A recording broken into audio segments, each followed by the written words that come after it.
All Hey right. everyone, welcome to another episode of the On Fire B2B podcast where we take business owners and CEOs in the B2B space. 6 questions, 9 minutes, because the best know when to be concise and when to end. Let's get to it. Question number 1, in a couple sentences, tell me who you are and what do you do? Hey, Bob, I'm Gil Smith. I'm the president, owner, and founder of Infield Media and Promotion. We do 3 things: professional executive management services to government, contracts, development of business, specifically around female athletes in motorsports and agriculture. Perfect. Love it, Gil. Question number 2, what is the best thing about working with businesses? Everybody's motivated and wants to win. And I like winning, and people that run businesses and working with other businesses, you're around folks that are trying to do well and they're trying to be successful. To me, when a business owner I'm working with can get relaxed and be happy about what they're doing, that's when I know I'm winning. Awesome. Question number 3. I'm hearing from other executives and owners that using quotes and testimonials from clients really increase conversions in sales. What are your thoughts? Absolutely, Bob.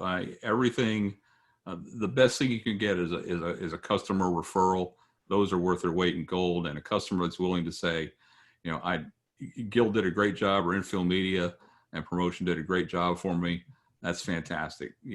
One of the great things I had is a customer said, I didn't think I'd ever see 40 million in revenue. We just didn't know how to do it. Now we're at 60 million and growing beyond that. That's awesome. Yeah, you want to get testimonials like that, not just Gil did a great job. Yeah. There we go. So let's get to question number 4. What advice would you share with other companies working in the B2B industry? Sure, Bob. Most of my work, but the anchor part of my business is really around government contracting, working with businesses that are trying to get into government contracting. The key thing I see there is that businesses need to have a book of business outside of government before they go into government. So it's important that as you develop that business, you keep good book on what it is you're doing, who you're doing it for, how much you're charging, and how successful you've been. Then you can convey that into a compelling case for the government to hire you and take your government contracting business to the government and be successful. They base their willingness to hire you on risk and the ability that you can prove that you are able to do what they're asking you to do. Love it. Yeah, right. And so the point is basically again, don't just start up and say, I'm going to be a government contractor. You got to do other stuff first, pretty much. Absolutely. And you got to prove you can do other stuff. You got to prove that you can do it well and that you're not going to be a risk to the government.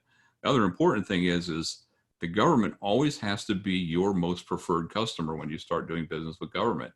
So if I'm charging you $10, Bob, I got to charge the government $9 because they're my most preferred customer. So it's important to understand that as you build your book of business before you go to government, you're setting that platform. So if your history contains a deep discount consistently time and time again, you're putting yourself at risk for providing that discount forever into the government. So it's very important that you establish a good, solid book of business at a price you're willing to go to business and go to the government with. Excellent. I love that there. Question number 5. What other top CEOs and business owners in the B2B industry, like yourself, would you like to acknowledge as a leader and should be a guest on my podcast? Yeah, I think a guy you should talk to is named Vernon Brown. You might have seen him on LinkedIn. Very dynamic fella. He works with executives and companies trying to get them to leadership to find their center of who they are, what they want to do, and where they want to go. And through that, what happens is you become a better leader and you can guide your company. And Vernon is strictly focused on doing that. His motto is find your happy.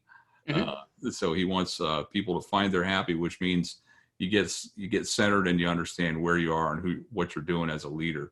And that makes you become a more effective business owner. Excellent. Great guy to talk to, very dynamic and articulate. I think he'd be a great guest. I'll look him up when we're done. Number 6, most important question of the podcast, Gil. You got to focus on this one. Hey, Gil. Yeah. Tell me about your first time. Your first sale. The first sale. Hey, Bob, do you want to buy a potato brush? I was a Fuller brush man, walking door to door in the neighborhood in Pittsburgh, Pennsylvania, going up to people, knocking on a door and saying, hey, I'm your Fuller brush man. Would you like a potato brush? And that was the first contact. And then I was a shy kid from Rhode Island. I really like to talk to anybody. And that was a real break into sales and entrepreneurism. That was my personal first sale. my first sale under Infield Media was working with a company called Razzle Promotions, and they had a contract with Live Nation and Nikon, and I pitched my work, and I got the contract. So I was shooting concerts with Live Nation and Nikon for Razzle Promotions.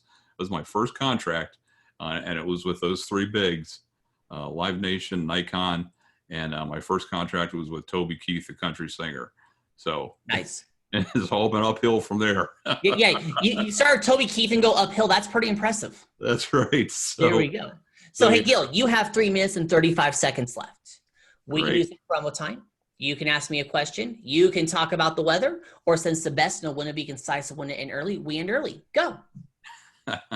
Well, it's a great day here in North Carolina. It's beautiful. And we're sitting here on the farm, and as I said at the beginning, Infield Media, we do three things. We're doing that professional services work into government contracting. That's a preponderance of what we're doing. And then there's more important work we're doing around promoting female athletes in motorsports.